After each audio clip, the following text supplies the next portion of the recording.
Assalamualaikum warahmatullahi wabarakatuh. Alhamdulillah salatu wassalamu ala Rasulillah wa ala alihi wa sahbihi wa man wala ma ba'du. Alhamdulillah segala puji kita panjatkan atas kehadirat Allah Subhanahu wa taala, Tuhan semesta alam. Ya, alhamdulillah kita yang telah melimpahkan rahmatnya serta karunia kepada kita semua sehingga kita masih diberikan kesempatan, kesehatan serta hidayah sehingga dapat dipertemukan pada malam hari ini, insya Allah dalam rangka menuntut ilmu syar'i. Salam serta salam tak lupa kita aturkan pada junjungan kita yang kita nantikan syafaatnya, baginda Nabiullah Muhammad SAW, serta kepada keluarga beliau, pada istri-istri beliau, pada tiga generasi terbaik, pada para sahabat, tabi'in, tabi'ut tabi'in, serta kepada umat-umat beliau yang selalu mengikuti jejak beliau hingga akhir hayat.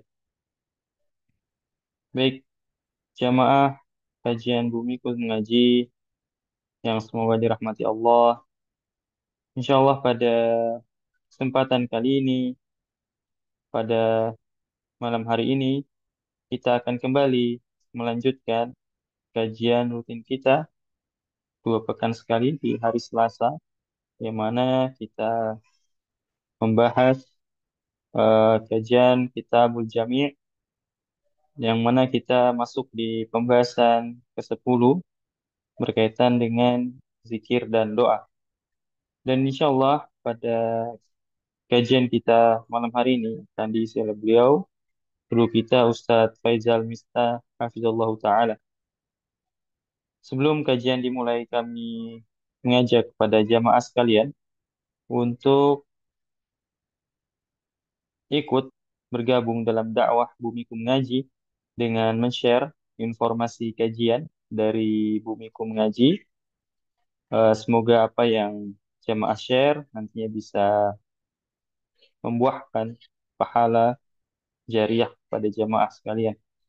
Kemudian kami juga mengingatkan kepada jamaah untuk terus memperbarui niatnya di dalam belajar, di mana di sini kita sama-sama mencari ridha Allah Ta'ala, sama-sama ingin mengangkat kejahilan pada diri-diri kita, dan apa yang sudah kita, ilmu yang kita dapatkan, tentunya kita mengharapkan bisa kita amalkan dalam kehidupan sehari-hari, dan bisa kita share kepada orang-orang di sekitar kita.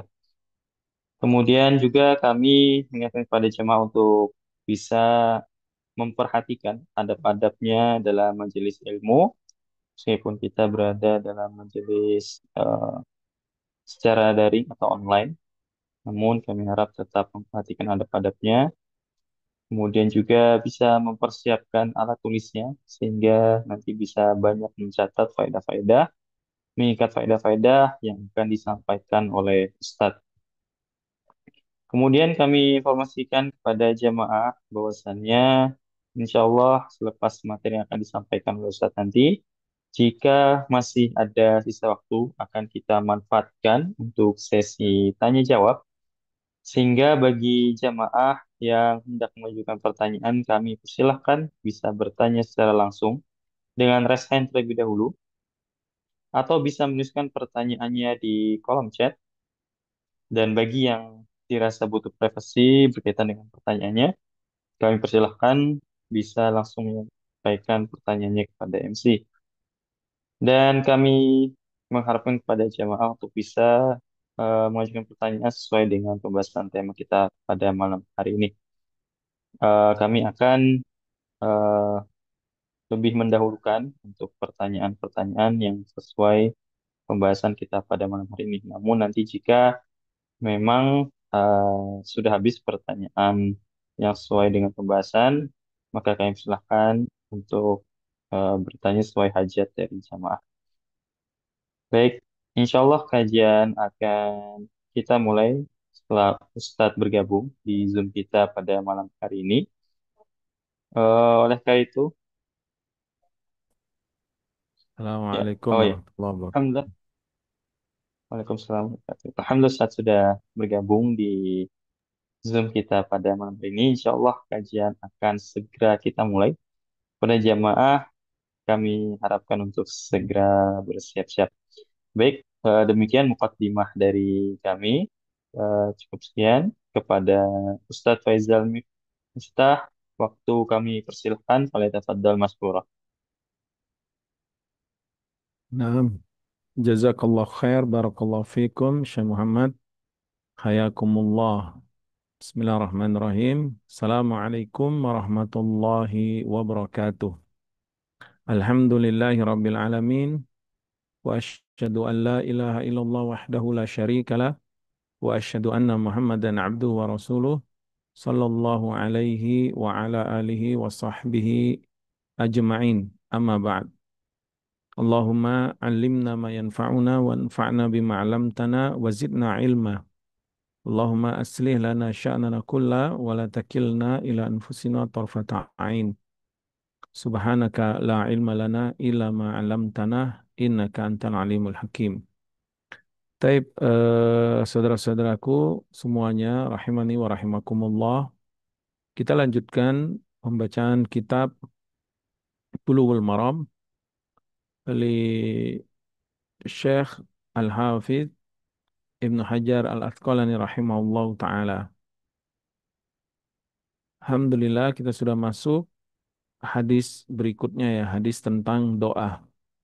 Sudah kita sebutkan tentang keutamaan doa, apa itu doa, keutamaan doa dan betapa pentingnya doa. Kita akan lanjutkan waktu-waktu diijabahnya doa dan juga di antara syarat-syarat atau agar doa kita diijabah ya. Hadis-hadis yang akan dibawakan atau yang akan disebutkan oleh penulis Ibnu Hajar Al-Asqalani rahimahullahu taala. Naam, qala muallif rahimahullahu taala, mungkin boleh dibacakan Syekh Muhammad nih hadis yang ke 1339. Baik, Ustaz. Dari Anas radhiyallahu an, beliau berkata, Rasulullah sallallahu alaihi wasallam bersabda, "Ad-du'a'u bainal adzani wal iqamati la yuraddu." Doa di antara azan dan iqamah itu tidak akan ditolak.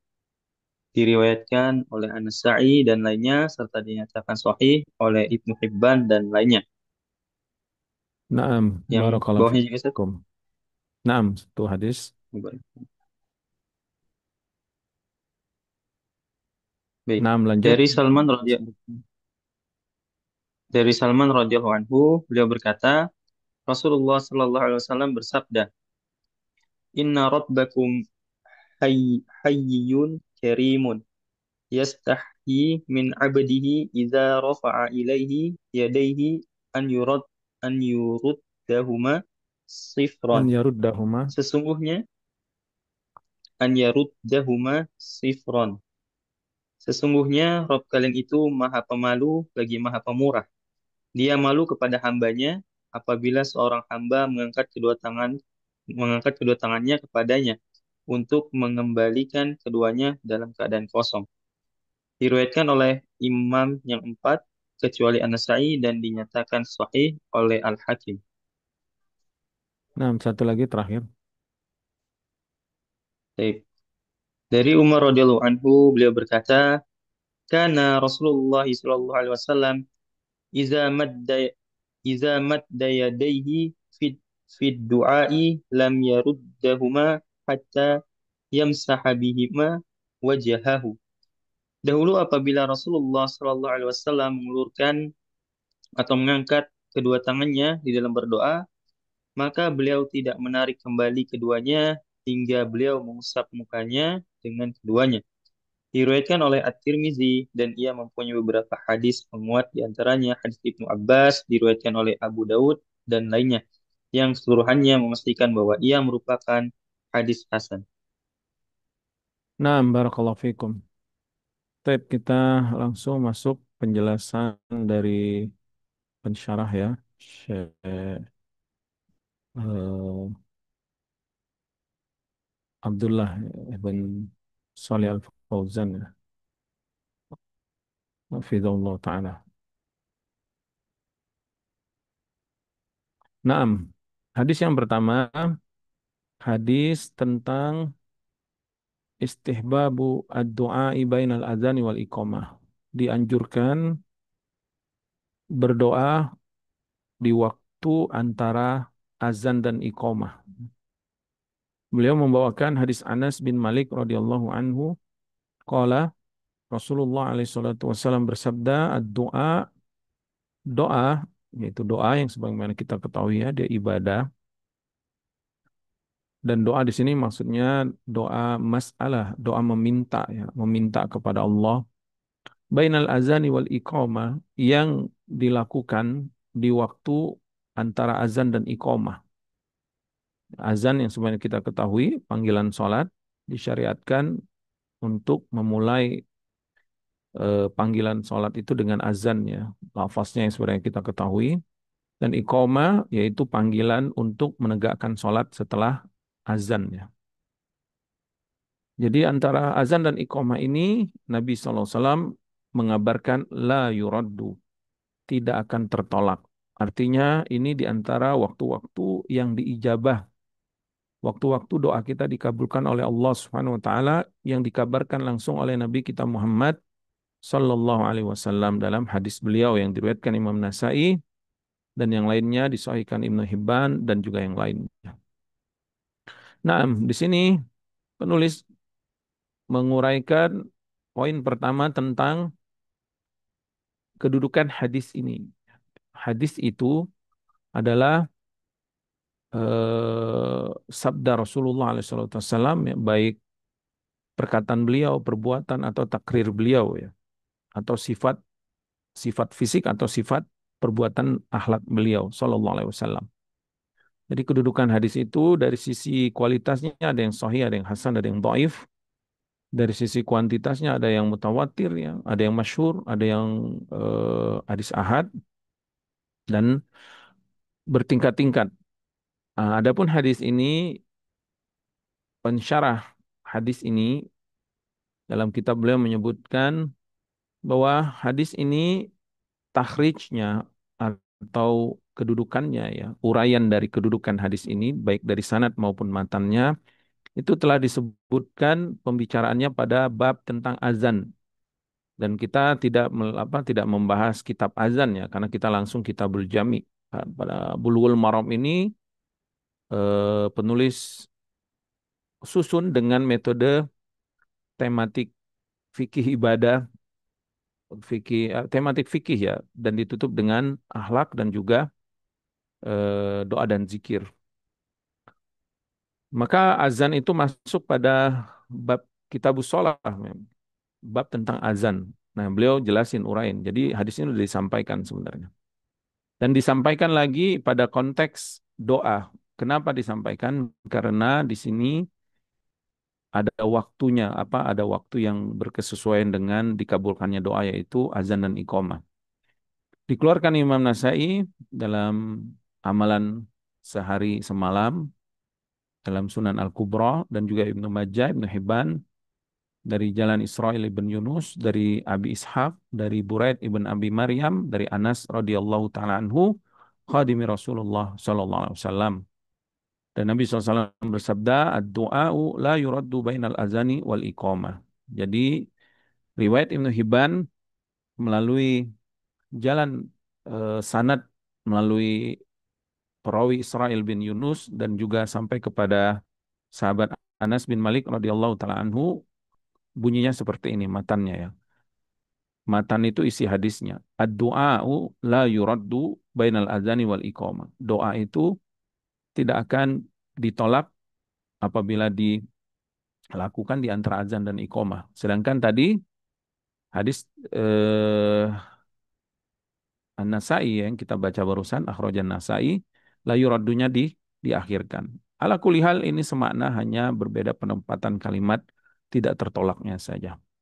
Adapun di sisi Ibnu Khuzaimah dalam dalam riwayat beliau ada tambahan yaitu fad'u, ada perintah dari Nabi alaihi salatu wassalam ya. Jadi selain Nabi mengabarkan bahwa doa antara azan dan iqamah itu tidak tertolak, kemudian Nabi memerintahkan untuk kita semua berdoa di waktu itu. Berdoalah kalian semua. Diriwayatkan Imam Ahmad, kemudian sanad periwayatan tambahan fad'u ini sanadnya sahih. Perawinya juga sikot terpercaya. Kemudian berkata Ibnul Qattan, hadza isnad jayyid wa Buraid thiqah fa'limhu ya. Artinya periwayatan ini adalah periwayatan yang sahih, ada tambahan fad'u itu. Taib. Kemudian poin yang kedua, makna dari hadis ini ya, secara global. Beliau mengatakan hadis ini dalilun sebagai dalil hujjah, bukti ala fadli doa bainal azani wal iqamah. Keutamaan berdoa di antara azan dan iqamah. Jadi kalau kita berdoa di antara azan dan iqamah itu ada dalilnya, itu ada buktinya langsung dari perintah Nabi Alaihissalam. Ya, artinya Nabi melakukan ini, Nabi melakukannya dan Nabi memerintahkan dan para sahabat berdoa antara azan dan iqamah. Begitu juga para ulama salaf sampai hari ini eh, mereka berdoa antara azan dan iqamah ya. Kami juga menyaksikan para masyayikh kami di sini di kota Madinah, ya, Syekh Abdul Razak sering ya kita menyaksikan sebelum beliau mengajar itu biasanya pada maghrib kan beliau mengajar sebelum maghrib apabila kita bersebelahan ya atau melihat di mana posisi beliau sholat itu setelah azan beliau selalu berdoa. Setelah azan antara azan dan iqamah biasanya sholat sunnah dulu. Setelah itu beliau berdoa ya, dengan mengangkat kedua tangan. Berdoa seperti ini. Maka eh, dianjurkan kita untuk berdoa antara azan dan iqamah. Dan seorang muslim diperintahkan berdasarkan sabda Rasulullah sallallahu alaihi wasallam fad'u maka berdoalah kalian ya. Sebagaimana yang disebutkan sebagian riwayat tadi yang diriwayatkan Imam Ahmad dan Ibnu Khuzaimah. Fayustahabbu ad-du'a wal iktsaru minhu fi hadzal waqt. Maka dari hadis ini ditetapkanlah sunnahnya. Jadi menetapkan suatu amalan itu mustahab atau dianjurkan menurut syariat, ya, disunnahkan. Disunnahkan itu artinya dianjurkan dan melakukannya berpahala sesuai dengan yang dilakukan Rasulullah SAW karena Nabi kita adalah suri tauladan kita ya, qudwatun hasanah. Laqad kana lakum fi Rasulillahi uswatun hasanah. Sungguh kata Allah pada diri Nabi ada contoh yang baik. Contoh yang baik di antaranya ini, waktu-waktu berdoa yang diamalkan Nabi dan dianjurkan kepada umatnya. Lianna sahibahu hariyun bil ijabah. Karena orang yang berdoa di waktu itu dijamin dia akan dikabulkan doanya. Ya, dikabulkan oleh Allah Subhanahu wa taala. Kemudian ini ada perkataan yang menarik dari beliau ya. Bisa kita catat ini ya.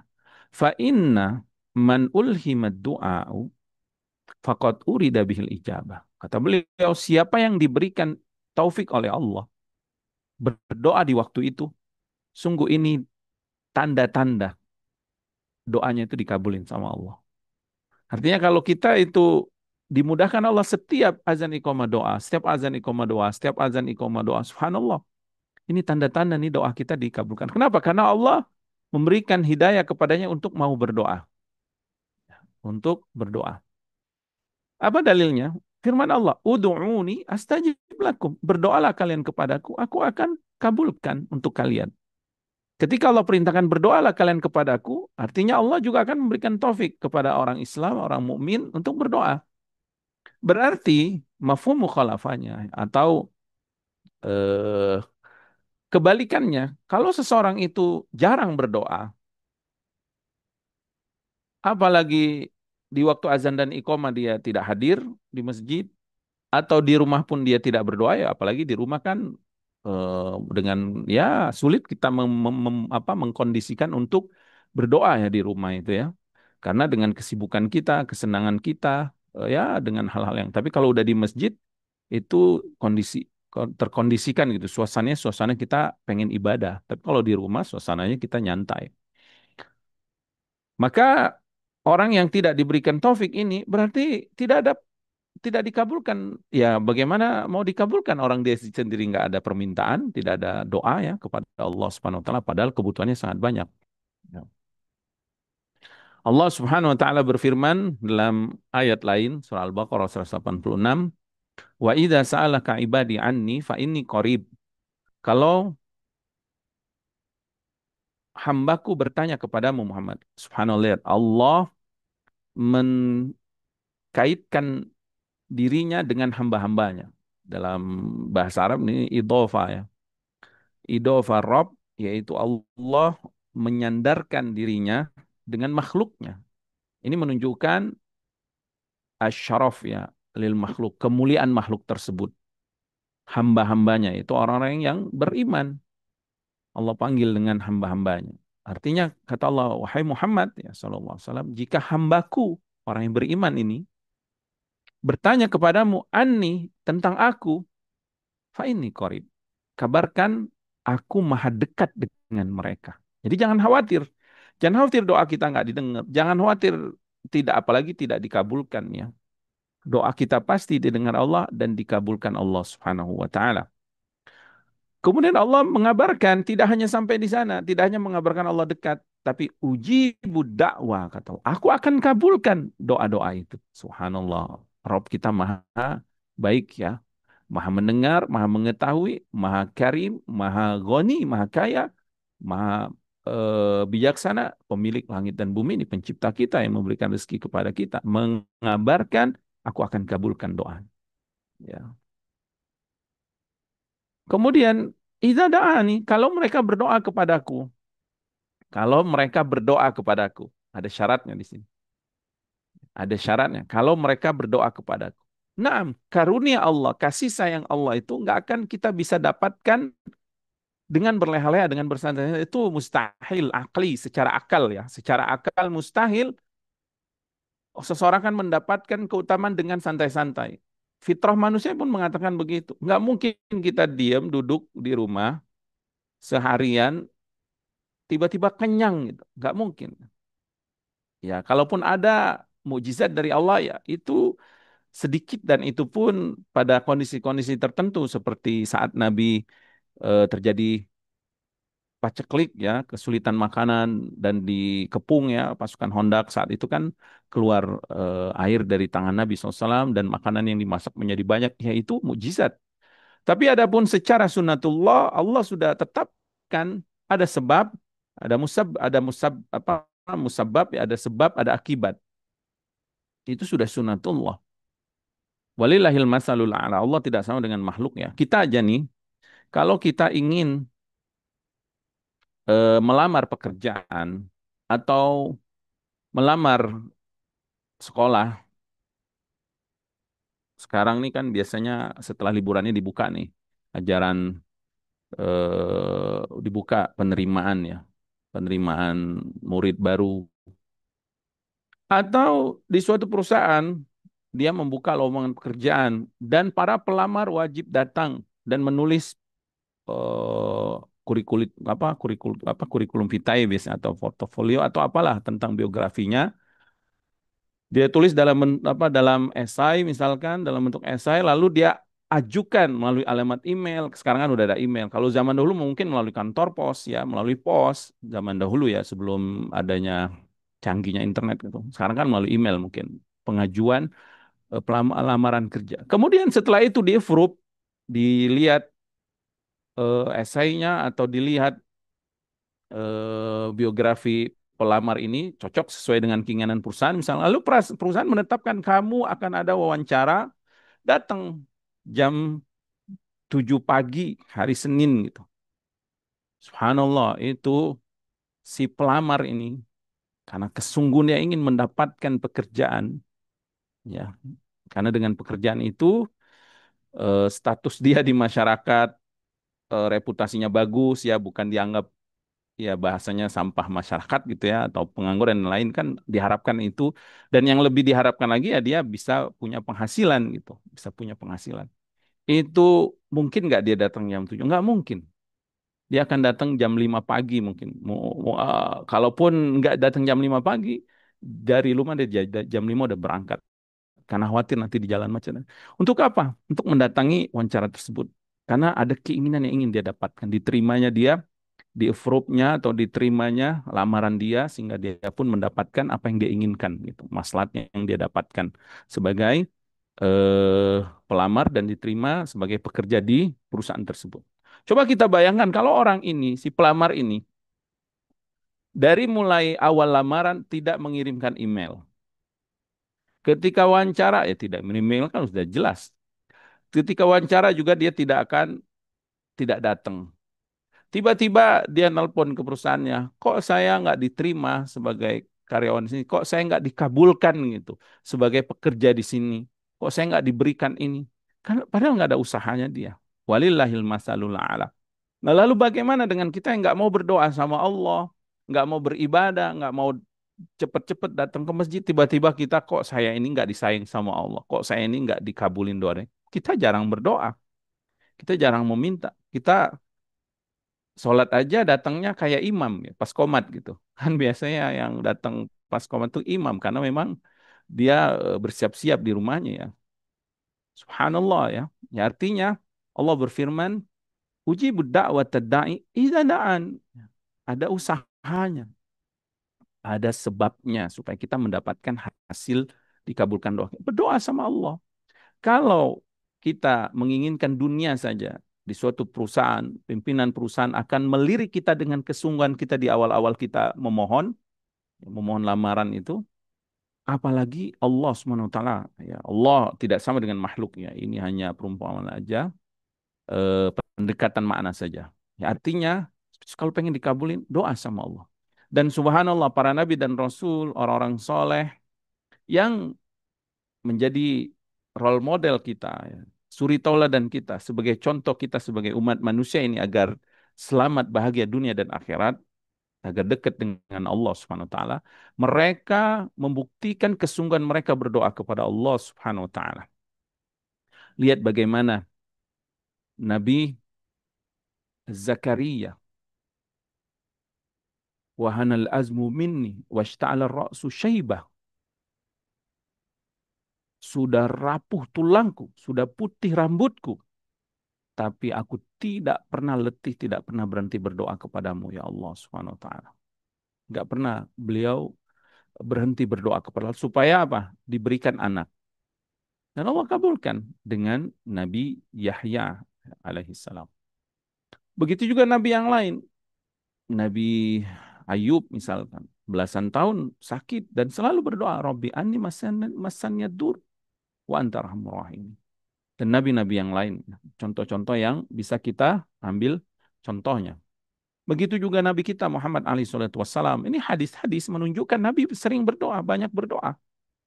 Apalagi kalau kita baca sirah kehidupan beliau sallallahu alaihi wasallam, bagaimana beliau berdoa lama saat menghadapi perang Badar, Badar Kubro. Maka ketika para sahabat istirahat, Nabi mengadahkan tangannya ke langit, tidak berhenti memohon kepada Allah pertolongan atas umat ini. Kalau tidak Allah menangkan, ya, umat ini akan binasa. Ya, tentu ya Allah SWT nggak mungkin membinasakan Islam dan juga umatnya sebagaimana yang sudah Allah janjikan. Tapi lihat usaha Nabi SAW. Ya. Kalau mau mungkin Nabi cukup berdoa sekali. Tapi Nabi berdoa dengan waktu yang lama. Ya.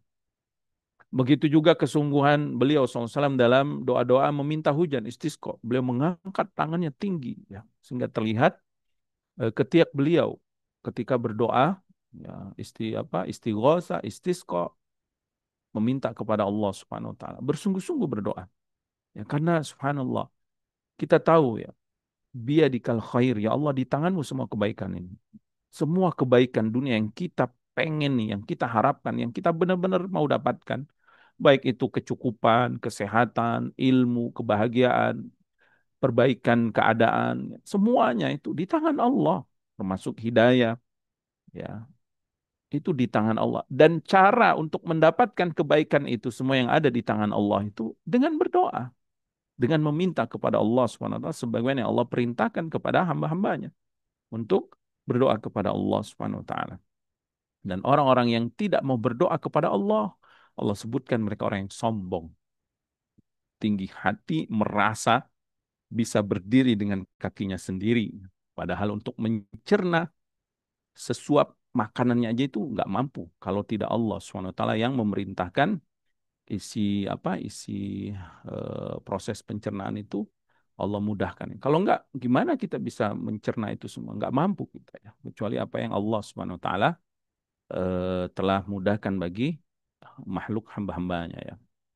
Kemudian beliau mengatakan wahada kulluhu min karamillah, dan ini menunjukkan karimnya Allah Subhanahu wa taala. Maha baiknya Allah.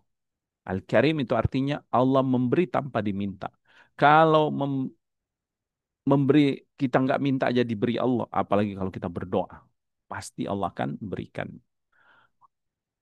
Wa fadlihi ala ibadihi, dan karunianya atas hamba-hambanya. Nas'alullaha eh, assalam wal afiyah wal fadilah minallah subhanahu wa ta'ala lana wa lakum. Wala'alla al-hikmah fi istihbabid du'a fi hadzal waqt wallahu alam. Adapun beliau menyebutkan hikmah dianjurkan berdoa di waktu ini, wallahu alam, annal insan, seseorang itu madama yantazirus salat fahuwa fis salat. Selama dia menunggu waktu salat, maka dia dianggap seperti sedang salat. Wassalatu mautinus tijabah. Dan kita tahu salat itu tempat yang sangat dikabulkan doa. Karena saat itu kita sedang menundukkan diri kita, ya, menghinakan diri kita, menundukkan kepala kita, menghinakan diri kita, dan taat kepada Allah Subhanahu wa taala. Du'aul abd, li'anna al-'abda yunaji rabbahu fiha. Karena di waktu sholat itu seseorang sedang bermunajat kepada Rabbnya, sedang bermunajat kepada Rabbnya. Kemudian beliau menasihati kita semua, fayambagi lil muslim an yubadira ila huduris shalah. Maka hendaklah bagi kita, khususnya laki-laki, ya bapak-bapak, bersegeralah menunggu sholat itu, Pak. Bersegeralah kita menuju ke masjid. Kenapa? Fa'innal mutaqaddim ilal masjid yutabi'ul muadzin. Karena orang yang dahulu pergi ke masjid itu pasti dia akan mengikuti azan. Ya, artinya dia akan mendengarkan azan. Dia datang sebelum azan. Ya. Kemudian wayatu bainal adzani wal iqamah. Sudah dia di rumahnya dapat pahala dengan wudhunya, dengan niatnya. Sudah langkahnya dianggap zikrullah, dihapus kesalahannya, diangkat derajatnya, langkah dia menuju ke masjid itu ya. Sudah itu eh, ke masjidnya dia juga dapat pahala. Sudah itu dia mendengar azan dapat pahala. Sudah itu antara azan dan iqamah dia pun berdoa. Subhanallah. Amalan apalagi yang indah yang dirasakan oleh seorang muslim apabila dia rutin melaksanakan ibadah harian ini. Yang setiap hari dia lakukan itu. Ya. Tetapi beliau mengatakan wa fidzalika thawabun adzim, padahal itu ada padahal demikian itu ada pahala yang besar, bi khilafil mutaakhir, beda dengan orang yang telat ke masjid. Jangankan telat, ini nggak ke masjid apalagi ya, faqad la yutabiul muadzin, pasti dia nggak akan bisa mendengar muazin, atau maksudnya menjawab azan gitu. Ya kalau di rumah jarang kita bisa menjawab azan dengan sempurna ya, kecuali kalau masjidnya di samping rumah kita, speakernya mengarah ke rumah kita dan suaranya sangat keras hingga alhamdulillah ya kita diperingatkan terus gitu. Jadi bersyukurlah kalau misalkan dia bisa mendengar azan setiap hari, dia bisa dapat pahala terus tuh, bisa menjawab azan terus. Tapi kalau jauh kan, apalagi yang tinggal di Eropa, di Amerika, yang sulit ya mendengar azan ya, eh, sudah sulit, ada azannya jarang, tinggalnya di rumah yang di apartemen lagi misalkan yang tertutup ya, atau di rumah yang jauh dari jangkauan masjid gitu, sulit sekali itu. Maka beruntunglah kita yang mudah untuk ke masjid dan mudah mendengar azan ya. Alhamdulillah. Ala bi ni'matihi tatimmus shalihat. Wala yad'u bainal azani wal iqamah. Kalau dia udah telat, ya konsekuensinya dia nggak akan azan antara azan apa nggak akan doa maksudnya antara azan dan iqamah. Lighaflatihi au lin syighalihi. Kenapa? Karena lalainya dia dan juga karena sibuknya dia dengan hal-hal yang lain. Ya. Au li ghairi dzalika minas shawarif. Atau kegiatan-kegiatan lain yang menyibukkan dia ya, termasuk kadang rapat itu ya, eh, menyibukkan seorang dari memenuhi panggilan sholat gitu. Atau hal-hal yang lain lah ya. Fayafutuhu bidzalika khairun katsirun. Maka dalam satu hari aja sudah banyak kebaikan yang dia luput gitu, yang nggak dia dapetin. Yaitu doa. Doa itu ya, selain dikabulkan oleh Allah, doa kita itu, kita berdoa itu sendiri ibadah. Jadi dengan berdoa, misal kita berdoa, kita cuman ya adabnya kan kita memuji Allah, Alhamdulillah misalkan. Ini yang paling ringkas ya, doa yang paling ringkas. Anggaplah paling ringkas. Anggaplah kita, aduh, lagi lelah, lagi letih, males ngomong dan yang pokoknya lagi bad mood lah ya, lagi nggak semangat ngapa-ngapain. Tapi datang waktu-waktu ijabah nih, waktu-waktu diijabah gitu, seperti azan iqomah atau waktu apa sepertiga malam ya, terus saat hujan, saat kita puasa atau waktu-waktu yang lain yang waktu itu diijabah, kita minimal doa gini aja, Alhamdulillah, wassalatu wassalamu ala Rasulillah. Rabbi firli wali walidayya warhamhuma kama rabbayani shaghira.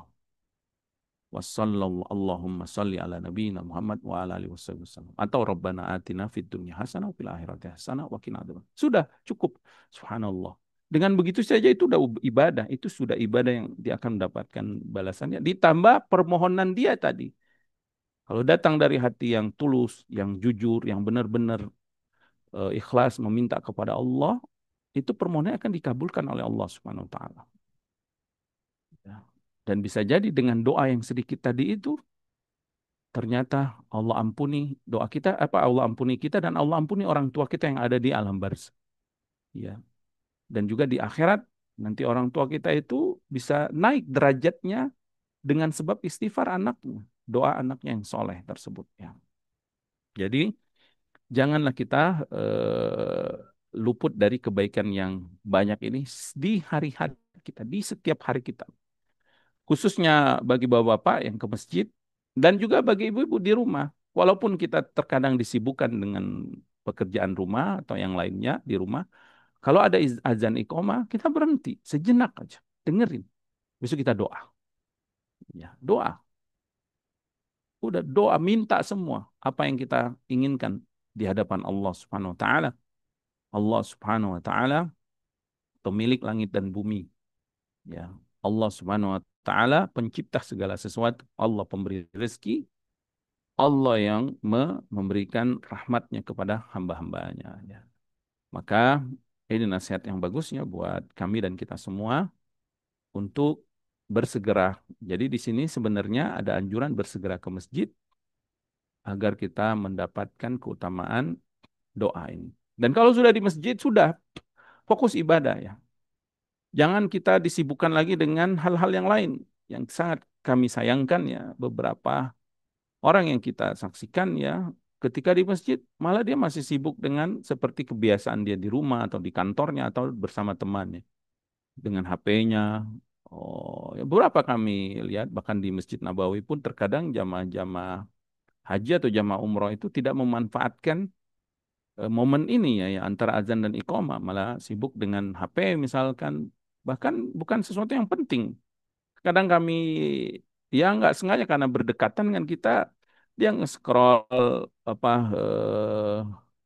media sosial, ngeliatin video-video yang seperti itu di scroll-scroll. Subhanallah, padahal waktu itu waktu yang mustajab ya, waktu yang diijabah.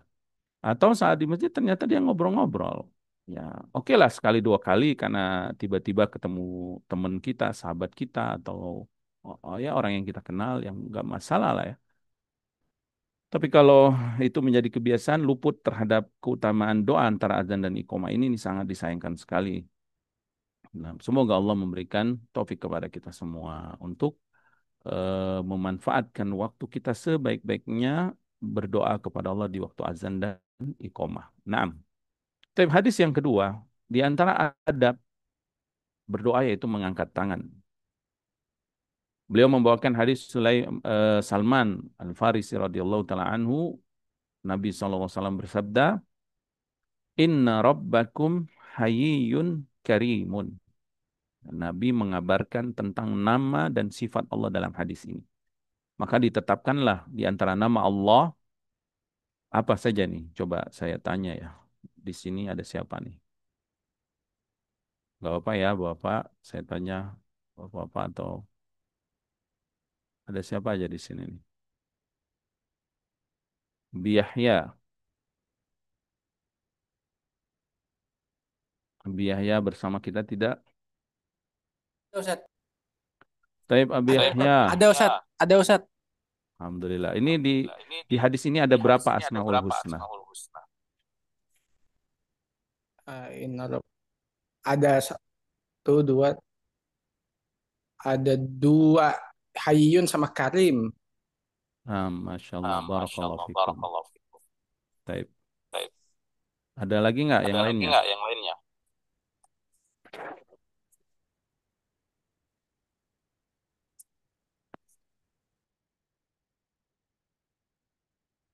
Nah, cukup ya. Taib, di antara Asmaul Husna yang Nabi kabarkan dalam hadis ini, Rabb, ya. Inna Rabbakum. Sesungguhnya Rabb kalian.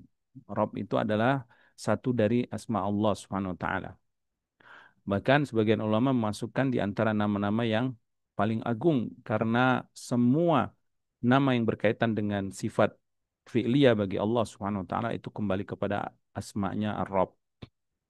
Karena sifat rububiyah bagi Allah Subhanahu wa taala. Kemudian Nabi mengabarkan sungguh Rabb kalian hayyun karimun. Ya.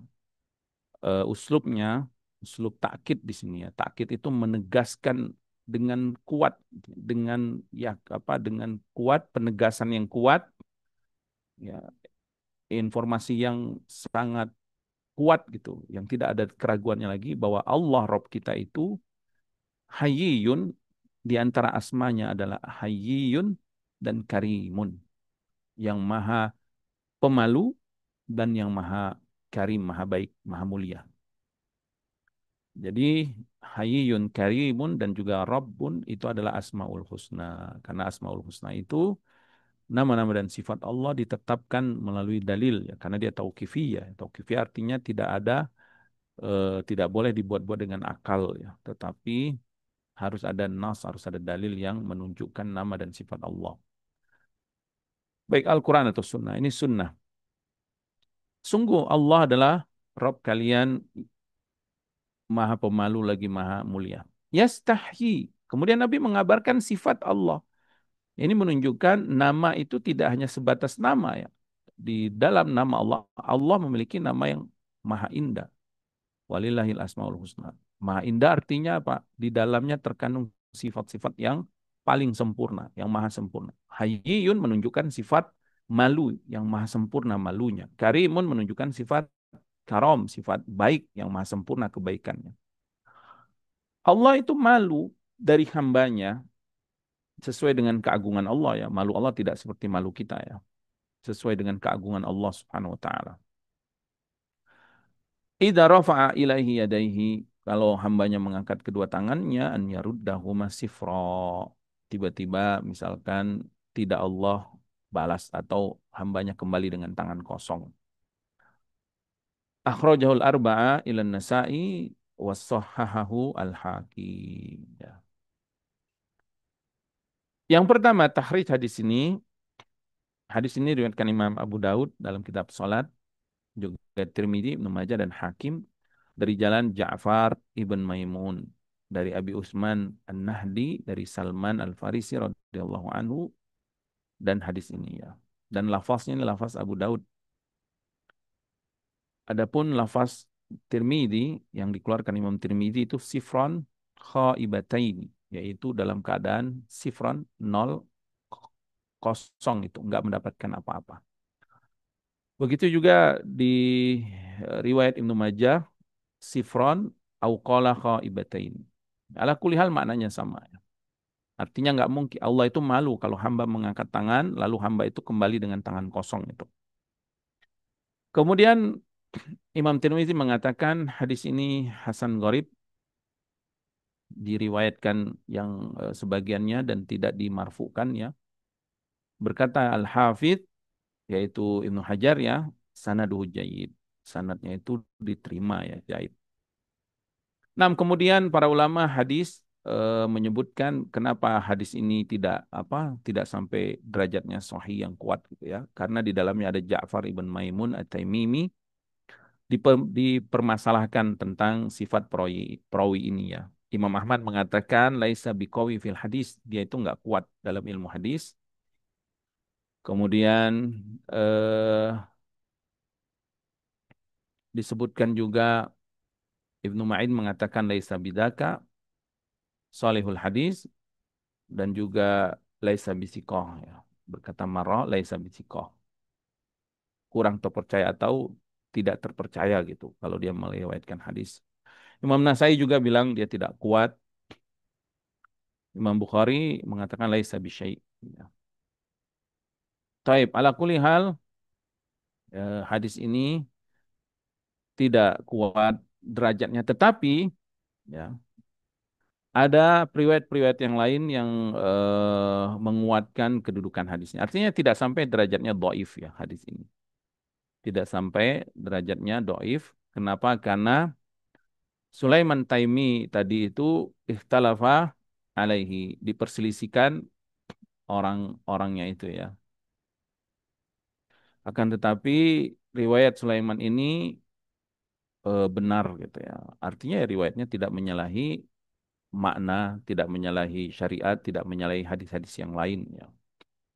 Tapi sekarang poin yang kedua ini takhrij ya. Ini artinya para ulama atau pensyarah menjabarkan tentang kedudukan hadis ini ya. Dan ini khusus para ulama hadis biasanya yang mereka memang memiliki keilmuan tentang ini, tentang ilmu riwayat dan dirayah. Selanjutnya poin yang kedua yang kita ingin ambil inti dari hadis ini ya, ini poin selanjutnya itu makna dari hadis ini dan bagaimana menerapkannya dalam kehidupan kita. Yang pertama, hayyun aizu hayain. Artinya Allah pemilik sifat malu. Wallahu ta'ala yusafu bil haya'i ala ma yaliku bi jalalihi kasair sifatihi. Dan Allah memiliki sifat malu sesuai dengan keagungannya, kemahaagungannya sebagaimana sifat-sifat yang lainnya. Yang tidak sama dengan makhluknya, tidak boleh juga kita menolaknya karena Allah yang mengabarkan dan Nabi SAW as-sadiqul masduq yang mengabarkan kepada kita. Jadi nggak boleh kita tolak, nggak boleh kita artinya kita, saya nggak mau menetapkan sifat bagi Allah misalkan. Masa Allah disifatin? Ya. Allah masa disifatin? Nanti seperti makhluk dong. Ini perkataan orang-orang ahli logika gitu ya, ahli filsafat, ahli kalam dan yang lainnya. Yang akhirnya mereka menolak sifat Allah. Sebagian yang menolak semua sifat Allah seperti Mu'tazilah. Adapun Jahmiyah lebih parah, dia menolak asma dan sifat. Artinya mereka mengatakan Allah nggak punya nama, nggak punya sifat. Kalau Mu'tazilah, oke Allah punya nama, tapi bila sifat. Alimun bila ilmin, qadirun bila qadar, sami'un bila basirun bila basar. Itu kata mereka. Allah alim bila basar. Apa alim bila ilmu? Allah itu namanya alim, tapi nggak ada ilmu. Itu kan kurang ajar mereka. Sembarangan ya menetapkan Taqulu 'alallahi ma la ta'lamun. Ya, yaquluna 'alallahi ma la ya'lam. Berbicara tentang Allah tanpa ilmu. Adapun kita, maka kita tetapkan karena Al-Qur'an dan Sunnah yang mengabarkan tanpa menolaknya, tanpa menyerupai dengan makhluknya, tanpa mencari-cari kaifiahnya dan juga tanpa mentakwilnya dengan takwil yang batilnya, tanpa ta'til, tanpa menolaknya dan tanpa mentakwil dengan takwil yang batil. Kecuali kalau takwil itu atau penjelasan tafsir dari sifat itu dijelaskan ayat-ayat selanjutnya atau dijelaskan Rasulullah SAW dan para sahabatnya. Kemudian karimun alladzi yu'ti min ghairi su'al.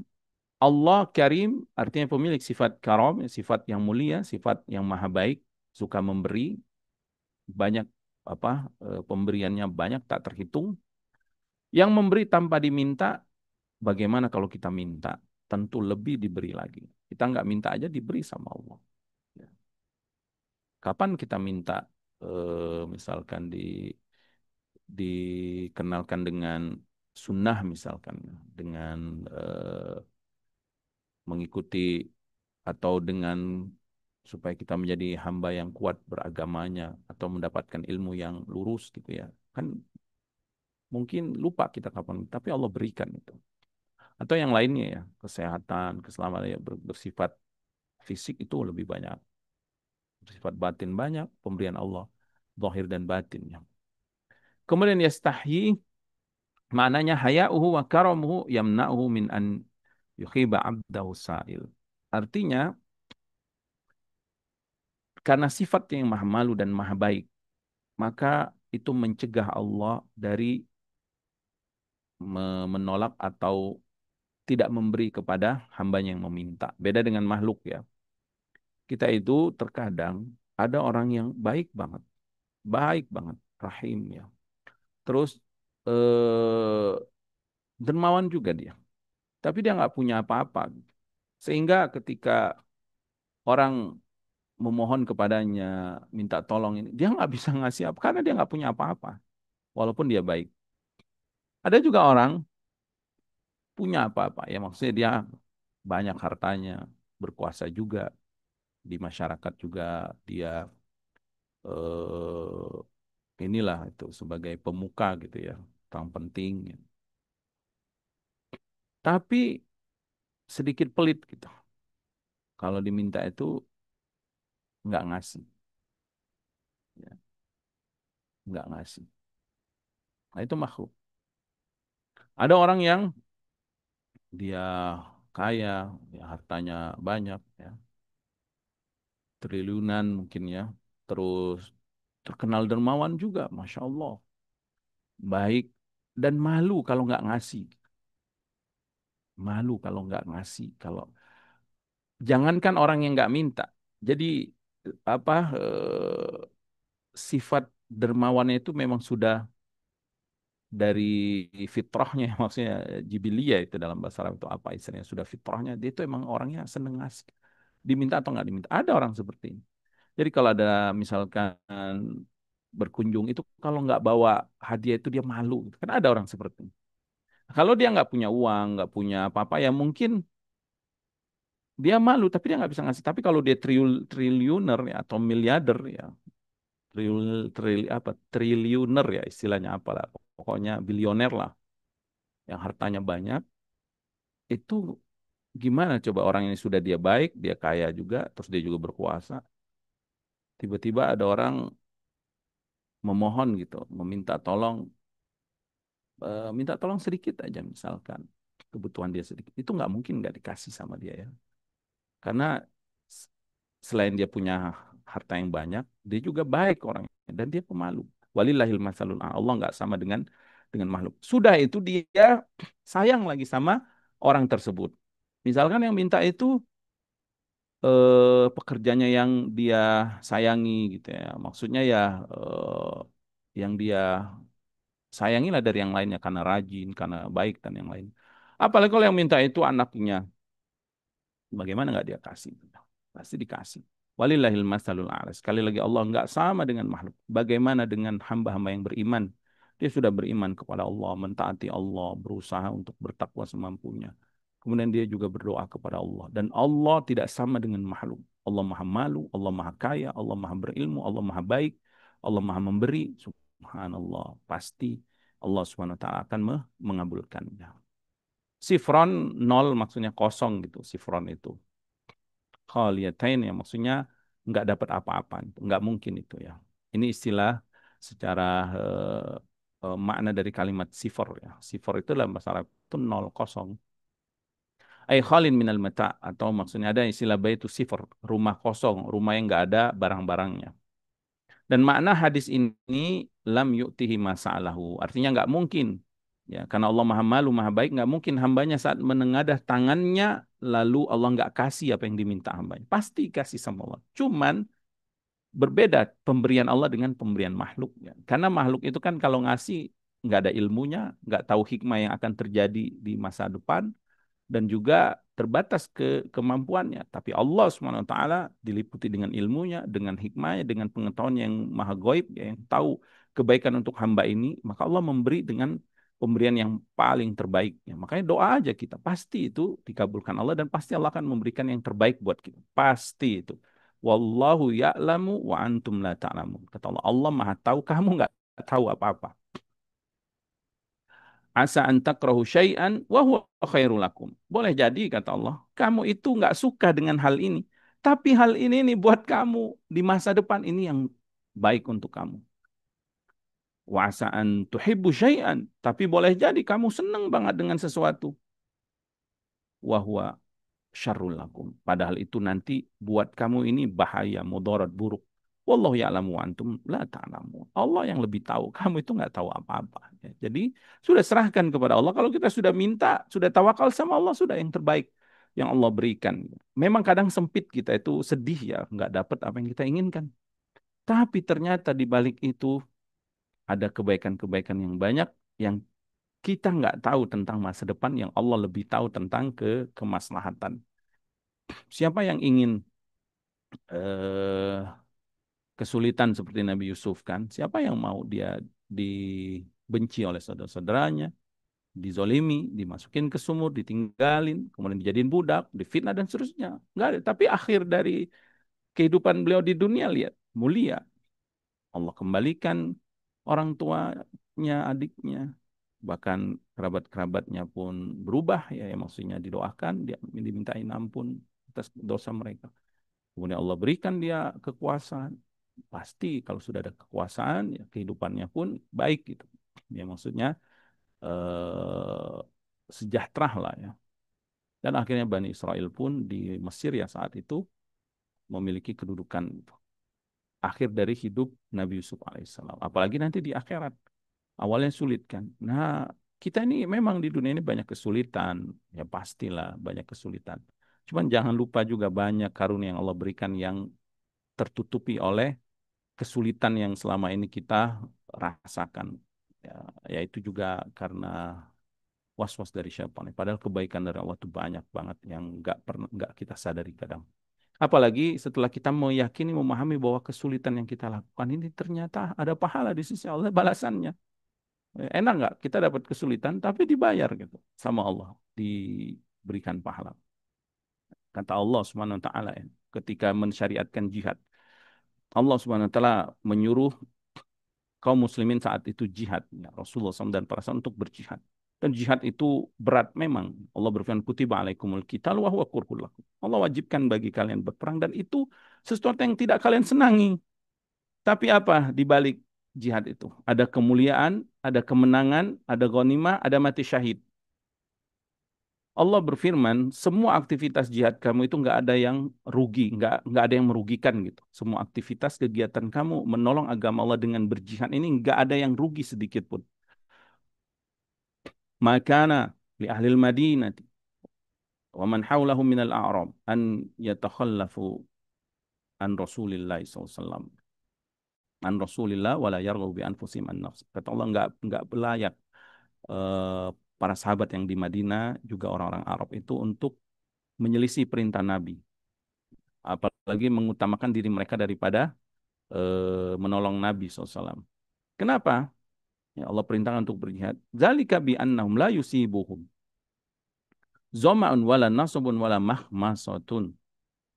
Karena apa yang mereka lakukan saat mereka berjuang itu, mereka akan mendapatkan kehausan, apa penderitaan, ya, kemudian kesempitan, semua ya. Wala yata'una mautian yaghizul kufar, dan tidaklah mereka menginjakkan kaki mereka di negeri-negeri orang kafir itu yang membuat marah orang kafir, ya, yang menggertak orang kafir itu. Kemudian tidaklah juga wala yanaluna min aduwin nailan illa kutiba lahum bihi amalun saleh, kata Allah. Melainkan ya, semua yang mereka dapatkan itu dari musuh juga ya, penderitaan yang mereka rasakan, kesulitan yang mereka dapatkan, harta yang mereka keluarkan, semuanya itu dicatat bagi mereka sebagai amal soleh di sisi Allah. Kemudian Allah berfirman, Allahu la yudhi'u ajral muhsin. Allah nggak akan menyia-nyiakan balasan bagi orang-orang yang berbuat baik tersebut. Jadi jangan takut kita kalau beriman dan beramal soleh dan menghadapi takdir Allah ini dengan ketakwaannya, dengan kesabaran, dengan syukur, dengan istighfar dan tobat, itu pasti akan diberikan pahala dari sisi Allah Subhanahu wa taala. Termasuk menuntut ilmu. Ya, termasuk belajar menuntut ilmu agama Allah ini, kesulitan yang didapatkan, penderitaan, harta yang dikeluarkan, semuanya itu akan dibalas oleh Allah Subhanahu wa taala. Nah, yang ketiga, poin yang ketiga, hadis ini dalil ala subuti sifatil haya'i lillahi ta'ala ala ma yaliku bi jalalihi wa kamalihi kasairi sifatihi allati laisa fiha syabihun wal mathilun wal min khalqihi, ya. Ini menunjukkan tentang penetapan sifat malu bagi Allah Subhanahu wa taala. Naam, ya, kita itu enggak sembarangan, ya. Kita itu juga enggak mau mensifatkan Allah dengan sifat yang buruk, menyamai Allah dengan makhluk. Enggak, Allah tidak sama dengan makhluknya. Walam yakul lahu kufuwan ahad, ya. Allah tidak sekufu atau tidak ada yang setara dengannya. Laisa kamitslihi syai'un, tidak ada yang serupa dengannya. Tetapi ketika Allah mengabarkan sifat-sifatnya, maka kita tetapkan dari sisi nama oke sama, tapi hakikatnya jauh berbeda bagaikan perbedaan pencipta dan makhluknya. Allah sifat malu, maka tidak sama dengan malunya makhluk. Sebagaimana tidak samanya zat Allah dengan zat makhluk. Allah pencipta, makhluk itu adalah yang diciptakan. Seperti itu. Kemudian Allah mensifatkan dirinya dengan haya dan Rasulullah SAW mensifatkan juga dirinya dengan haya, dengan malu. Allah berfirman dalam surah Al-Baqarah ayat 26, Innallaha la yastahi. Allah tidak malu. Lihat di sini, Allah tidak merasa malu, ya, atau Allah tidak malu sesuai dengan keagungannya subhanahu wa ta'ala. An yadriba masalan ma ba'udatan fama fawqaha. Ketika Allah memberikan perumpamaan dengan ciptaannya yang kecil seperti nyamuk atau yang lebih kecil lagi dari itu, ya. Berkata Ibnu Qayyim rahimallahu taala, hayaullahi taala la tudrikul afham. Malunya Allah tidak bisa dipahami, ya, dengan wala takfihil uqul, tidak sampai logika kita, enggak akan sampai logika kita. Kenapa? Fa innahu hayaun karamun wa birun wa judun wa jalalun. Karena dia maha malu, maha baik, maha dermawan dan maha agung, maha mulia subhanahu wa taala. Jadi kita menetapkan sifat ini karena Allah yang mengabarkan. Karena Allah yang mengabarkan, kita pun beriman atas kabar tersebut, ya, atas kabar yang Allah beritakan dalam Al-Quran dan Sunnah. Poin yang keempat, hadis ini menunjukkan disunahkan mengangkat tangan saat doa. Dan ini diantara sebab-sebab dikabulkan doa. Dan juga ini adalah bentuk kekhusyuan, ketenangan, dan juga harapan. Karena hamba itu yatafa'alu biraf'i yadaihi. Saat dia mengangkat doa itu menunjukkan sikap optimisnya dia akan dikabulkan, diberikan harapannya itu. Annallahu ta'ala yujibu du'aahu. Kemudian wa yadau fihi mahajatahu allati sa'ala rabbahu, dan dia benar-benar, ya, meletakkan harapannya itu hanya di tangan Allah Subhanahu wa taala atau hanya kepada Allah Subhanahu wa taala atas permohonan dia kepada Allah Subhanahu wa taala. Dikabarkan bahwa telah mutawatir, ya, hadis mengangkat kedua tangan ini, artinya berita tentang Nabi berdoa dengan mengangkat tangan itu sampai pada derajat mutawatir. Mutawatir artinya diriwayatkan oleh banyak para periwayat hadis, ya. Puluhan jumlah mereka yang meriwayatkan. Ini menunjukkan di atas masyhur, ya, mutawatir itu. Artinya nggak diragukan lagi tentang kebenarannya. Dikabarkan bahwa Nabi, ya, keadaannya berdoa dengan mengangkat tangan pada hadis-hadis yang banyak. Sebagaimana hadis Abu Hurairah, ketika Nabi mengangkat tangan saat umroh, atau saat sa'i, ya, antara Safa dan Marwah, itu beliau mengangkat tangan ketika hendak mulai mau sa'i, ya, di Bukit Safa menghadap kiblat, lalu mengangkat tangan, ya, Allahu Akbar, dan seterusnya, itu doa sa'i itu. Begitu juga di Marwah. Begitu juga hadis Usama ketika Nabi wukuf di Arafah. Nah, dikabarkan Nabi mengangkat tangannya saat wukuf di Arafah sambil berdoa. Begitu hadis Ibnu Umar radhiyallahu taala anhuma ketika Nabi setelah melempar jumroh dianjurkan setelah melempar jumratain ya jumratul ula dan jumratul wusta itu ketika selesai melempar 7 lemparan itu dianjurkan untuk berdoa ya. Kemudian jumrah wusta setelah melempar 7 batu juga berdoa. Adapun jumrah al kubra itu ya atau akobah itu tidak berdoa, langsung pulang ya. Begitu juga hadis Abu Hurairah, doa Nabi kepada kabilah Daus dan yang lainnya. Dan mengangkat tangan dalam berdoa ini adalah perkara yang sudah mutawatir, terdapat di dalam hadis-hadis mutawatir secara makna. Bahkan Imam Suyuti dalam risalahnya menyebutkan kurang lebih sampai hampir mendekati sitina hadis, 60 hadis ya. Dan tapi pada tempat yang berbeda-beda. Setiap satu dari hadis itu secara lafaz dia mutawatir. Ya. Taib. Fakulu maudhi raf'i fihi Nabi SAW fa innana narfa'u fihi. Nah, di sini beliau mengingatkan, maka bagaimana kita mengamalkannya? Setiap hadis yang menunjukkan bahwa Nabi mengangkat tangan saat doanya, maka kita pun mengangkat tangan. Jadi kalau kita umroh atau haji, kapan kita mengangkat tangan dalam doa kita? Ikuti sebagaimana Nabi mengangkat tangan dalam doanya. Ketika tadi di Safa, di Marwah, saat wukuf di Arafah. Kemudian eh, setelah jumroh ya, setelah jumroh. Nah, apabila Nabi tidak mengangkat tangan dalam doa dan zikirnya dalam ibadah tersebut, maka kita juga nggak mengangkat tangannya. Seperti dalam tawaf, Nabi dalam tawaf nggak mengangkat tangan. Ya. Nabi dalam tawaf nggak ada berita atau nggak ada kabar, nggak ada hadis yang mengabarkan saat tawaf Nabi mengangkat tangan. Atau saat berjalan sa'inya, ya, bukan di Bukit Safa Marwahnya, tapi saat berjalannya. Nabi nggak mengangkat tangan. Begitu juga doa di antara 2 sujud, ya ini dalam sholat. Ya. Begitu juga di akhir tasyahud. Apalagi dalam sujud, gimana kita berdoa kan? Nggak mungkin ya. Atau setelah selesai sholat. Ya, nggak ada riwayat yang mengabarkan setelah selesai sholat, Nabi mengangkat tangannya berdoa. Ya. Begitu juga khutbah Jumat. Khutbah Jumat Nabi berdoa, tapi tidak mengangkat tangan kecuali doa istisqa. Doa istisqa dikabarkan Nabi mengangkat tangan, minta hujan. Jadi saat berdoa, misalkan tiba-tiba Nabi berdoa, Allahumma aghithna, ya Allah turunkan hujan. Kita mengangkat tangan baru. Fala yushra'u lil khatib wala lil hadirin raf'i illa idza istasqa. Ya, maka tidak disyariatkan bagi khatib dan jamaahnya untuk mengangkat tangan saat doa Jumat itu kecuali saat meminta hujan. Begitu juga saat masuk WC, keluar dari WC, ada doanya kan? Allahumma inni a'udzubika minal khubis wal khaba'is, keluarnya ghufranak. Tapi Nabi nggak mengangkat tangan, maka kita nggak usah angkat tangan. Ya, begitu juga saat keluar rumah itu kan ada doanya Bismillahirrahmanirrahim. Kemudian melihat langit Allahumma ini a'udzubika an adilla au udalla au azila au uzala au azlima au uzlama au ajala au yujalu alaih. Nabi nggak mengangkat tangan, maka kita nggak usah angkat tangan.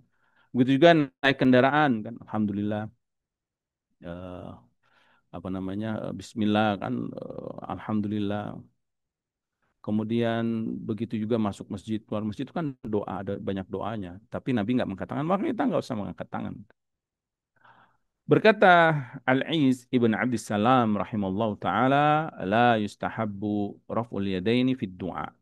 Tidak dianjurkan mengangkat tangan dalam doa, illa kecuali fil mawatinil lati rafa'a fiha Rasulullah sallallahu alaihi wasallam yadaihi. Di saat Nabi mengangkat tangan dalam berdoanya, maka dianjurkan. Ya wallahu taala a'lam. Jadi, lalu Ustaz gimana antara azan dan iqamah? Misalnya saya mengangkat tangan ya nggak masalah karena itu secara mutlak ya, doa secara mutlak itu boleh. Tapi jangan kita anggap ini sunnah yang dianjurkan misalkan karena tidak ada beritanya dari Nabi Shallallahu Alaihi Wasallam. Jadi secara mutlak misalkan kapan saja boleh kita mengangkat tangan secara mutlak gitu.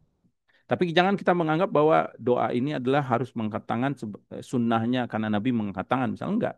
Nah, di antara ada berdoa mengangkat tangan. Tapi jangan kita anggap di waktu-waktu tertentu itu harus gitu ya. Seperti misalkan selesai sholat atau saat khutbah ya.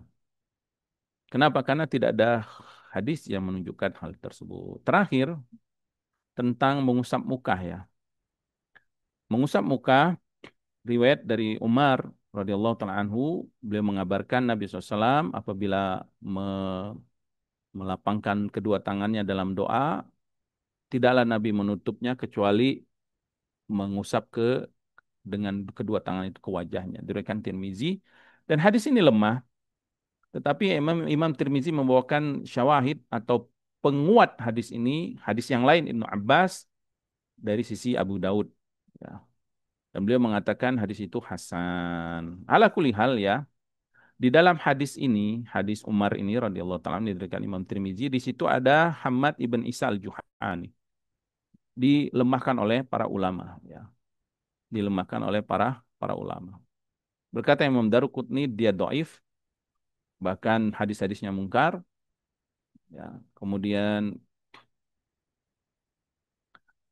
dari perkataan Imam Tirmizi juga beliau mengatakan hadis ini gorib. Gorib itu artinya diriwayatkan satu, dua, dua ya, dua periwayat yang la na'rifu illa min hadis Hamad.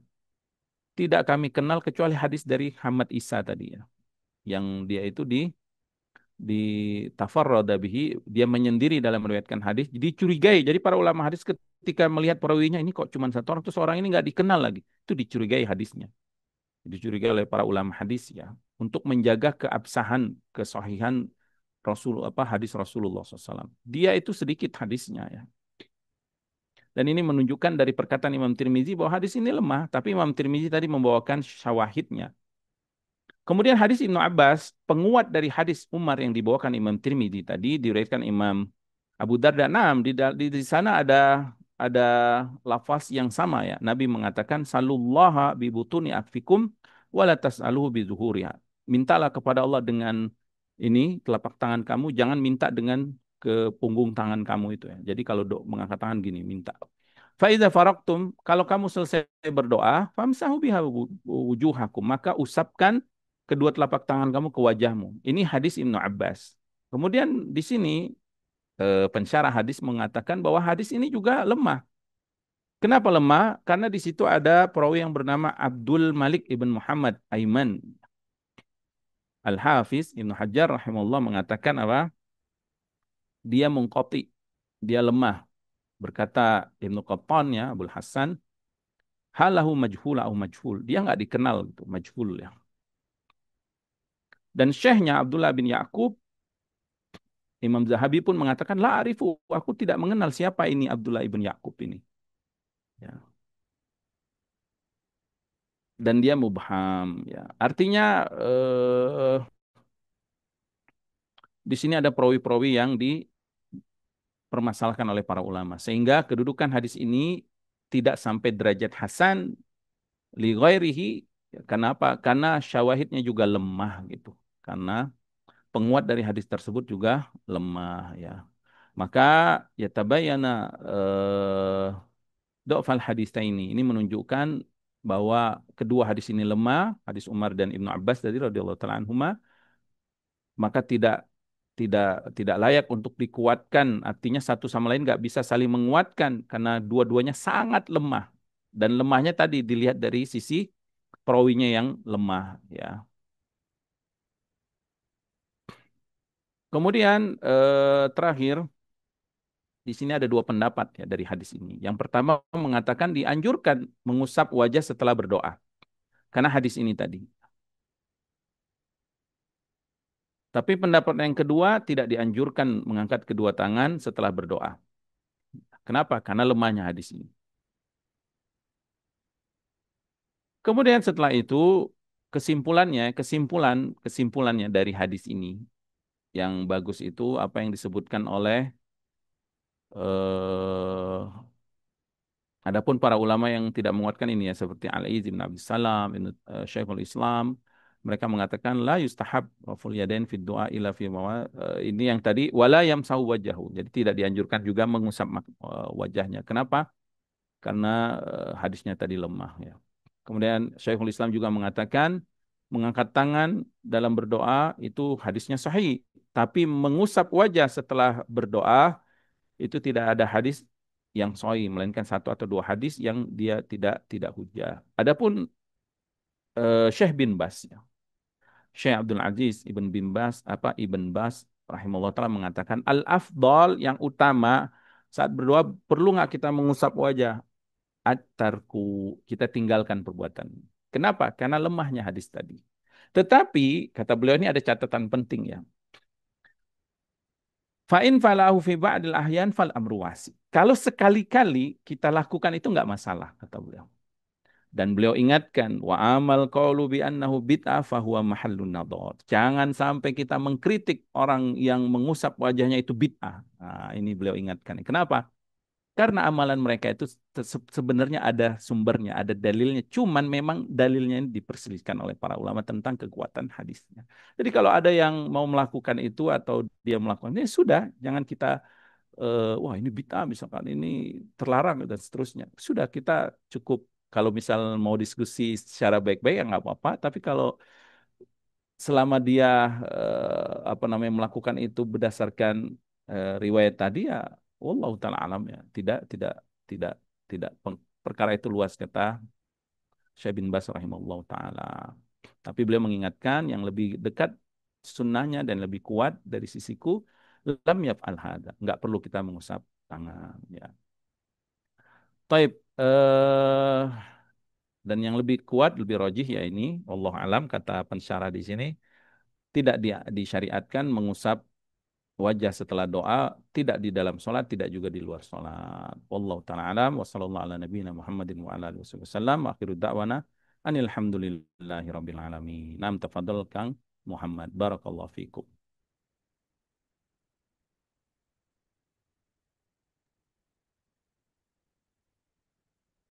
Baik, syukur Ustaz atas materi yang sudah disampaikan. Afwan Ustaz, apakah kita buka sesi tanya jawab? Nam tafadhal. Tafadhal. Baik, baik. Baik, pada jemaah kami silakan jika ada yang hendak bertanya bisa bertanya secara langsung atau bisa menuliskan pertanyaan di kolom chat. Baik, alhamdulillah sudah ada yang raise hand. Kami persilakan kepada Ibu Vika untuk bertanya pada Ustaz.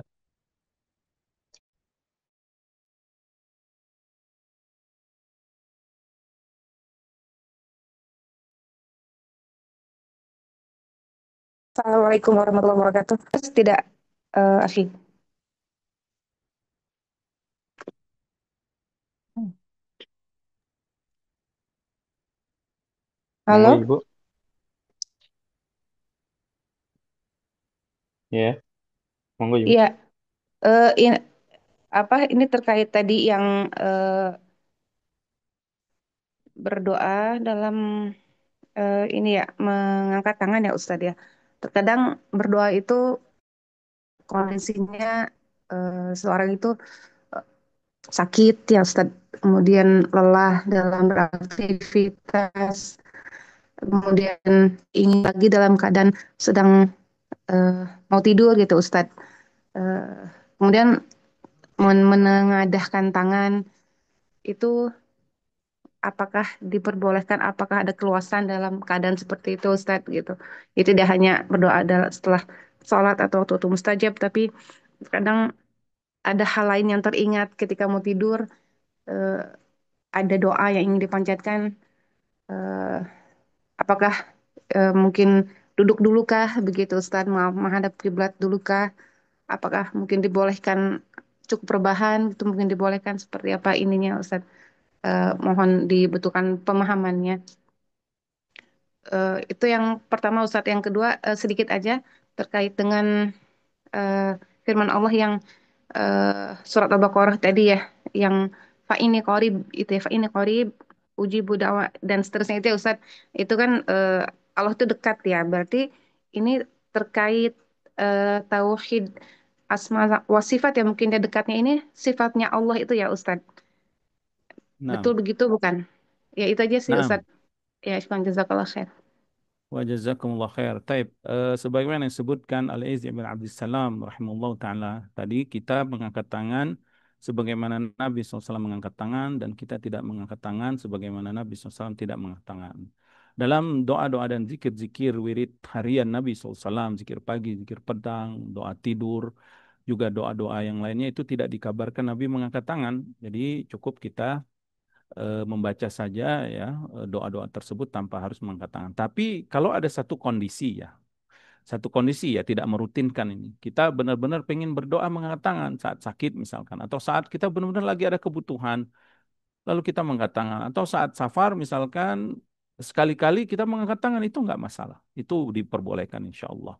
Yang kedua, Allah Al-Qarib artinya Allah Maha Dekat, yang menunjukkan sifat dekat bagi Allah Subhanahu wa taala terhadap makhluknya ya. Dan kedekatan Allah Subhanahu wa taala terhadap makhluknya ini sesuai dengan keagungan Allah Subhanahu wa taala. Adapun zat Allah Subhanahu wa taala sebagaimana kita ketahui dia tinggi, wa huwal aliyul azim. Ar-Rahmanu 'alal arsy istawa, dia beristiwa di atas arsy-Nya, fauqa ibadi wa huwal qahiru fauqa ibadi, dia di atas makhluknya, eh, menguasai ya, Al-Qahir yang maha mengalahkan, yang maha menguasai di atas seluruh makhluknya. Tetapi dia dekat, ya, tetapi dia dekat dengan makhluknya ya subhanahu wa ta'ala sesuai dengan keagungannya.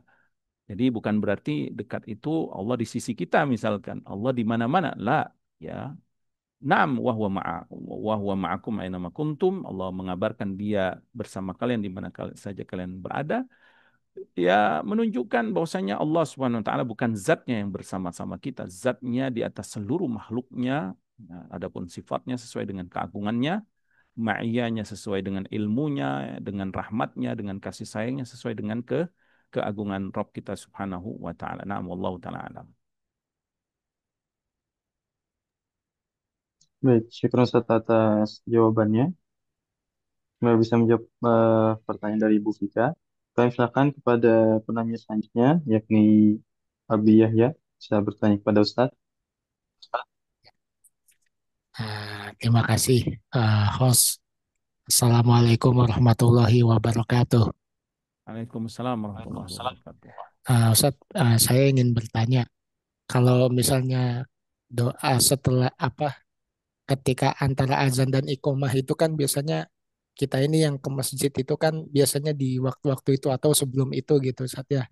Kalau Mm-mm. udah mepet-mepet banget biasanya di waktu-waktu itu. Nah, itu boleh nggak kita waktu lagi jalan ke masjid itu kita doa gitu, nggak angkat tangan tapi kita sambil sambil doa baca-baca gitu, sambil jalan gitu apa apa itu diperbolehkan Ustaz? Nah, Itu pertanyaan saya Ustaz. dianjurkan kita berzikir ya. Sebagaimana Allah berfirman, allazina yazkurunallaha qiyaman wa qu'udan wa 'ala junubihim. Orang yang berzikir, ulul albab itu yang berzikir kepada Allah baik dalam keadaan berdiri, baik dalam keadaan duduk atau berbaring. Jadi kita berzikir subhanallah alhamdulillah la ilaha illallah allahu akbar, atau sekali-kali kita berdoa rabbana zalamna anfusana wa illam taghfir lana wa tarhamna lanakunanna minal khasirin. Wallahu taala alam, itu tidak mengapa.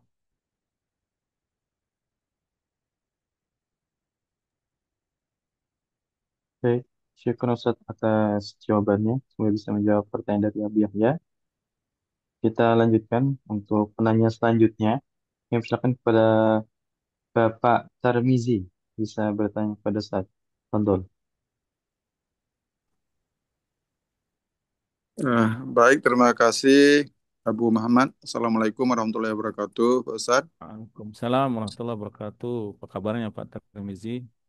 Alhamdulillah, Alhamdulillah. begitu juga Pak Ustadz dan seluruh kru Bumi Mengaji dalam lindungan Allah Subhanahu wa Ta'ala. Amin ya Rabb. Pak Ustadz, ini izin bertanya terkait dengan misal contoh tadi itu, boleh tidak kita melazimkan suatu doa, katakanlah misalnya di antara azan dan qamat di waktu maghrib misalnya contoh. Eh, Memang saya mungkin sering itu berdoa yang doa terkait dengan diberi penjagaan oleh Allah dalam agama, diberi kesehatan, diberkahi rezeki. Itu kadang-kadang hampir tiap maghrib saya antara azan dan qamat itu membaca itu. Boleh tidak kita maksudnya melazimkan doa tertentu saja misalnya di satu waktu gitu Pak Ustadz. Mohon diberi pencerahan kepada kami. Jazakallah khairan atas penjelasan Pak Ustadz. Assalamualaikum warahmatullahi wabarakatuh. Waalaikumsalam warahmatullahi wabarakatuh. Yang lebih utama jangan hanya di waktu maghrib aja berdoa lazimnya. Doa juga di waktu antara azan dan iqamah waktu subuh, azan dan iqamah waktu zuhur, waktu asar, waktu isya. Kenapa? Karena insya Allah kan kalau kita melazimkan sesuatu kita benar-benar berharap dikabulkan Allah dari doa-doa tersebut. Maka semua 5 waktu itu waktunya sama, nggak ada yang spesial, nggak ada yang khusus, ya nggak ada kekhususan waktu maghrib misalkan atau waktu yang lainnya. Karena Nabi mengabarkan tadi bainal azan wal iqamah, di antara azan dan iqamah. Ini menunjukkan 5 waktu itu. Jadi yang lebih utama hendaklah setiap 5 waktu itu kita berdoa. Adapun isi doa kita, kalau kita ingin melazimkan satu doa untuk pribadi kita nggak masalah. Ya. Setiap hari kita berdoa supaya Allah berikan ilmu, atau setiap hari saya berdoa supaya Allah menjadikan saya apa hafiz, misalnya menghafal Al-Quran nggak masalah.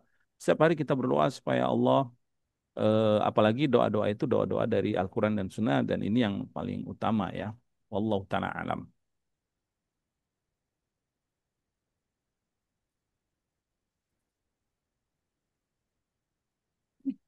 Hmm. Ya, PNR nggak jauh. Bisa, boleh berarti. Lazimkan Ya, satu. Bismillah Ustadz, Afwan ingin bertanya. Kalau misalnya Nah, di setiap acara kantor gitu kan, misalnya suka ada berdoa gitu ya Ustadz di setiap acara. Nah, apa yang harus kita lakukan gitu ya? Kan biasanya yang lainnya diam gitu Ustadz ya. Maksudnya mengaminkan atau bagaimana? Terus hukumnya bagaimana? Terus yang kedua, kalau misalnya ada yang sakit, kan misalnya kadang-kadang suka ada doa bersama Ustadz dan misalnya menghususkan ngasih ke panti asuhan gitu ya. Tuh kalau itu bagaimana Ustadz hukumnya? Sukan Ustadz. nah, secara umum ya berdoa itu ada yang secara mutlak, ada yang muqayyad, ada yang sendiri, ada yang berjamaah ya. Maka doa-doa yang secara mutlak dan juga yang sendiri tadi itu perkara luas ya, perkaranya luas ya. Maksudnya tidak tidak apa namanya, tidak terbatas gitu. Kita mau mengangkat tangan, kemudian tadi kita sambil duduk, sambil berdiri, kemudian juga di saat-saat apa namanya kita butuh banget kita berdoa itu nggak masalah. Juga tadi soal doa azan dan iqomah kita ingin melazimkan satu doa untuk kita pribadi ya itu nggak masalah. Tetapi ingat jangan mengkhususkan waktu-waktu tertentu misalkan waktu maghrib aja ya. Jangan 5 waktu itu kita lazimkan doa tersebut. Nah, adapun berkaitan dengan doa berjamaah maka ya yang lebih utama adalah kita melihat bagaimana Rasulullah SAW dan para sahabat berdoa jamaah. Kapan Nabi berdoa berjamaah? Bagaimana para sahabat berdoa berjamaah? Maka kita ikuti. Ya, kalau misalkan doa tersebut tidak berjamaah, ya cukup berdoa dengan masing-masing, maka kita doa masing-masing ya.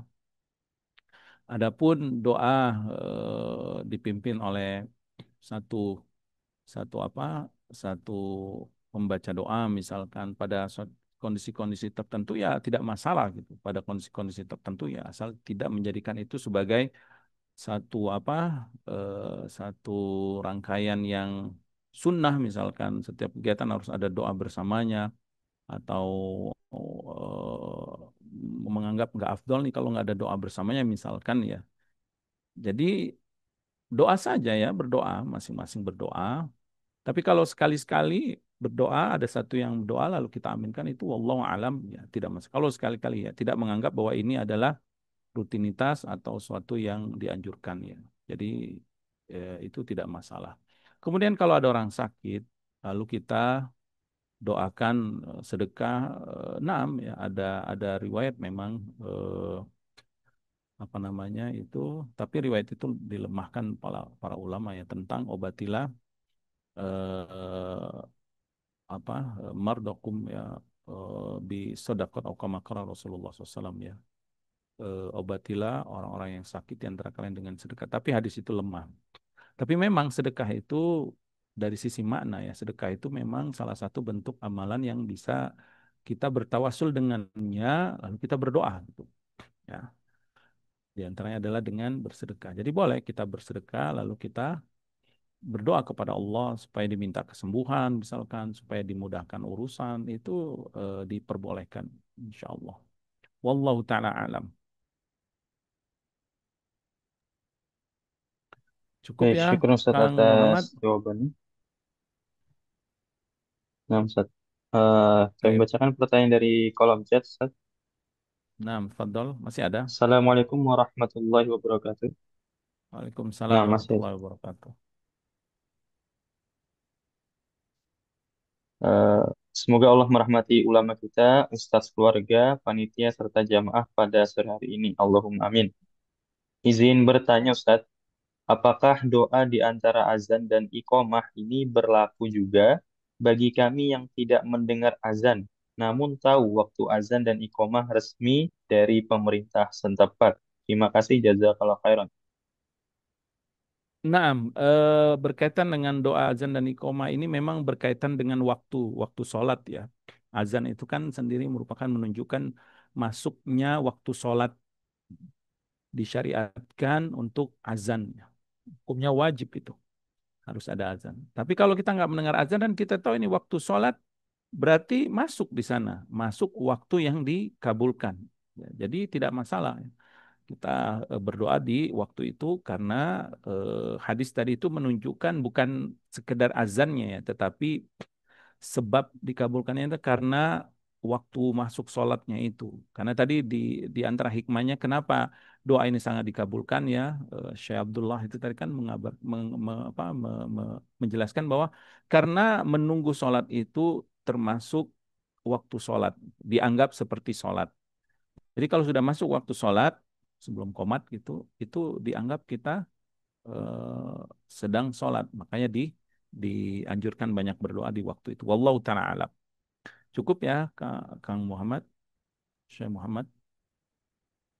Nah, Ustadz, cukup Ustadz, sudah tidak ada pertanyaan yang masuk. Baik, wassalamualaikum ala nabiyina Muhammad wa ala alihi wasallam wa akhiru da'wana alhamdulillahi rabbil alamin. Tafadhal ditutup Syekh. Barakallahu fikum. Assalamualaikum warahmatullahi wabarakatuh.